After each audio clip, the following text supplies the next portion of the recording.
Diagnostic Center on 30th Street in Farmington. With nearly 20 tests available, there's an option for everyone. MyLabs, patient-ordered testing, a wellness service of San Juan Regional Medical Center.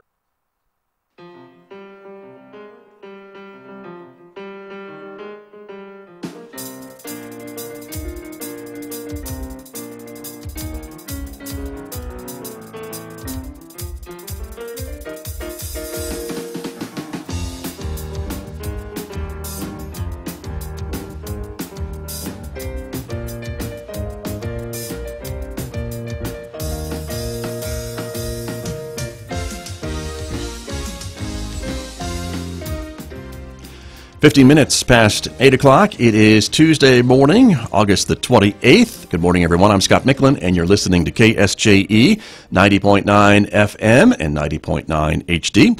Welcome also to our viewers who are tuning in this morning, hopefully live, as we broadcast out on the KSJE Facebook page and our YouTube channel. Good morning, everybody, and thank you for watching this morning.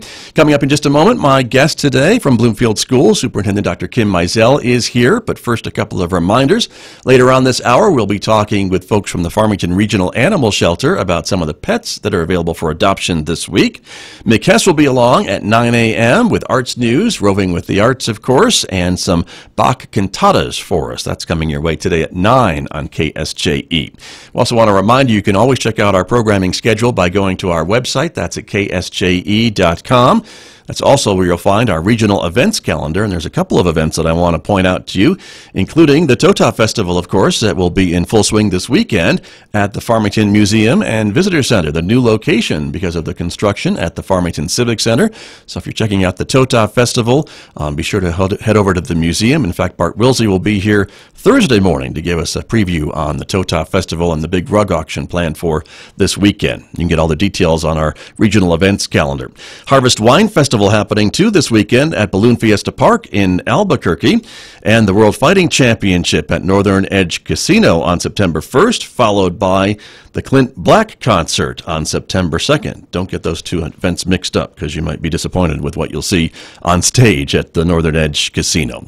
Well, let me turn to my guest who is here this morning. Dr. MIzell is back for her regular visits with me during the school year. Dr. MIzell, good morning. Good morning. Thank you for being here. Thank you for having me. I appreciate it. You bet. It's great to catch up with you and find out about what's going on with Bloomfield Schools after what seems to be probably a busy summer for you and some of your staff. Yes, we were very busy this summer. We had a lot of stuff to get going. I always tell people, you know, you start a school up with new money in July, and you have 1 month to get a $47 million business going, so it's pretty intense for that whole month. That is very true. And in addition to that, you are hiring teachers. If you have a lot of retirees or folks who are moving out of the area or what have you, there's always vacancies, it seems to me, in the school districts, and filling those vacancies is another summer Yes, it's task. Quite challenging at this point in time.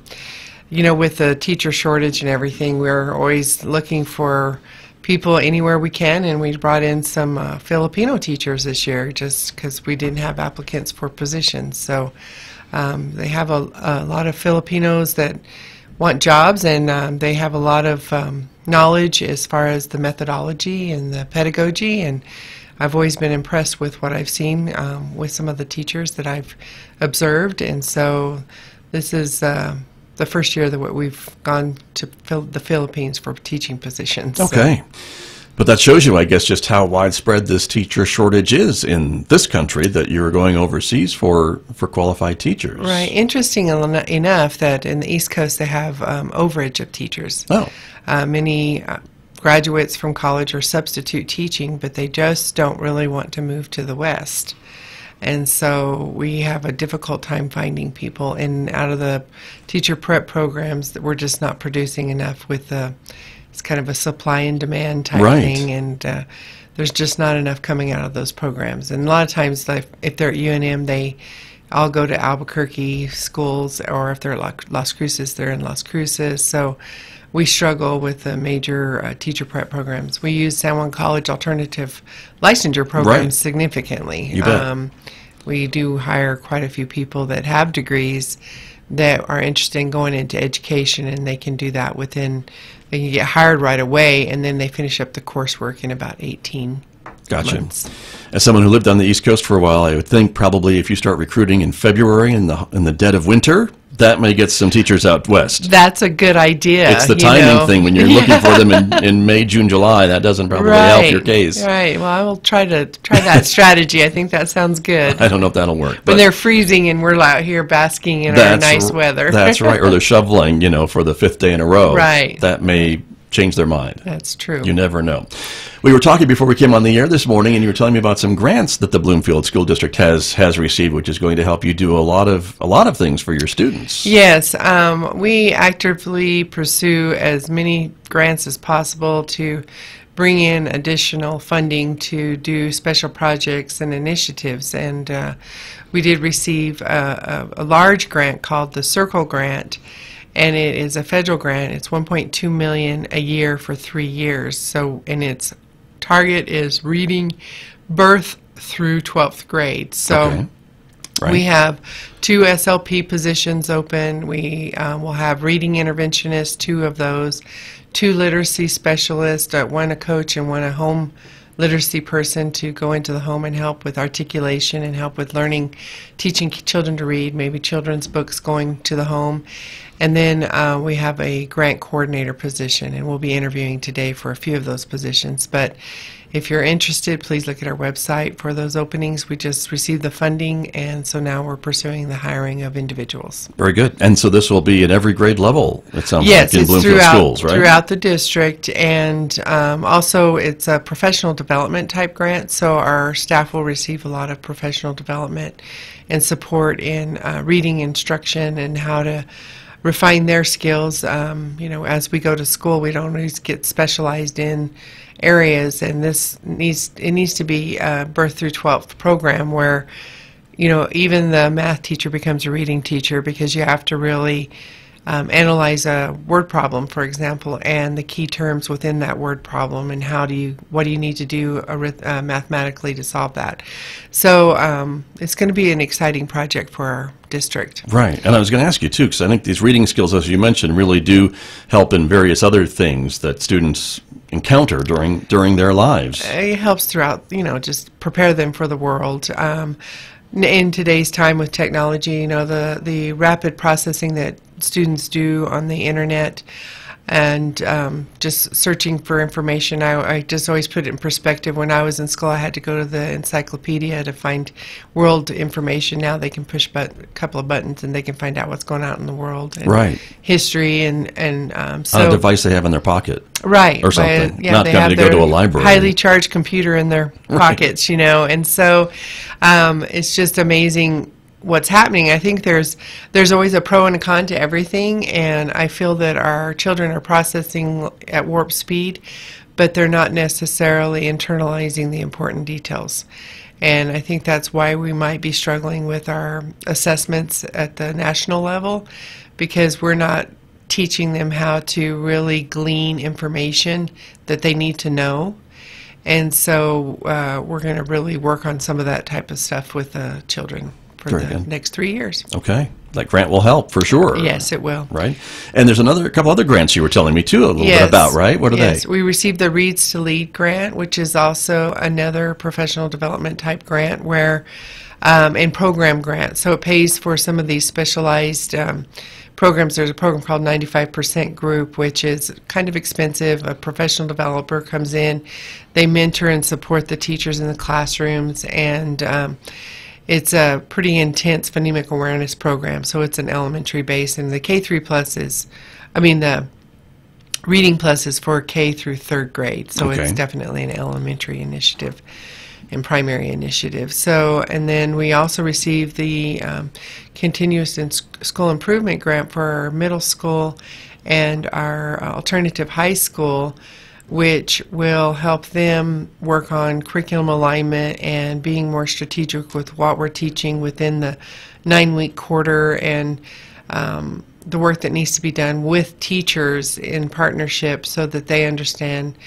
how to be more strategic with what they're teaching and how they're teaching it. Mm-hmm. So it's a 3-year grant as well, and that one was $350,000, I think. So for 3 years. So they're pretty large chunks of money Right. that we received. We also received a grant from Endeavor, a company local that is giving us money to do some innovative stuff with our welding department. So we will have those nice, neat silhouette type signs available for purchase. It's Okay. a business Okay. type program where they'll create things, or they can even customize individuals' names and things for signs at their road or whatever they would like. And so we want to invite people to come and explore that once we get that up and going. And this is part of the welding program that is in your high school. Yes. And that's something that you have started, or the school district has started, I think at your direction, to try to teach more trade skills for some of your students. Right. We've expanded a lot of the trades and technical. We have a new business program. We brought that back. And the welding program is a 4-year certificate program that we have.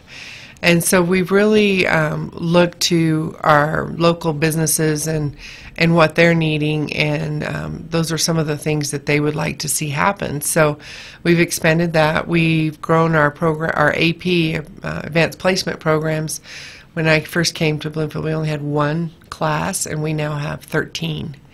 And we've sent all the teachers to AP training, which with that, it also elevates the instruction throughout the day for all kids, because they understand the high level of AP instruction. So it's really showing, because our AP scores are going up and our ACT scores have gone up. And plus, very good. Right. We're going to talk about grades. So yes, we will indeed. Congratulations. And I do want to talk about school grades too coming up. But one last thing about those grants, and these are all competitive applications, are they not? That Bloomfield has to compete with other schools either in the state or in the country? Yes, it's a very challenging process. For example, the Circle grant, only 2 school districts received that were the same size as our district. Wow. Okay. So I think for parents and residents of the Bloomfield School District to realize how competitive Bloomfield schools can be in some of these competitions for these pots of money that are out there but not available to everybody. We partner with also other grant agencies, and if they end up getting it, like for example, we've been working with Three Rivers Education Support Services, and they've been providing tutoring in our district for students after school.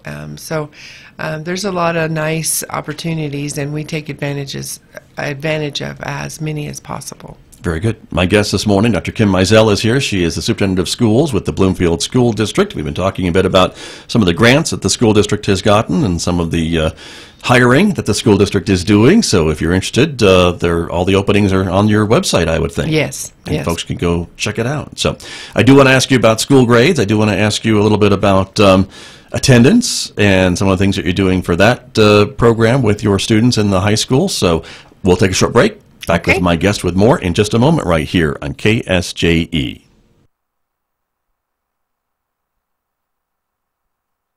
The second largest smartphone maker in the world doesn't even sell phones in the U.S. From American Public Media, this is Marketplace Tech. I'm Molly Wood.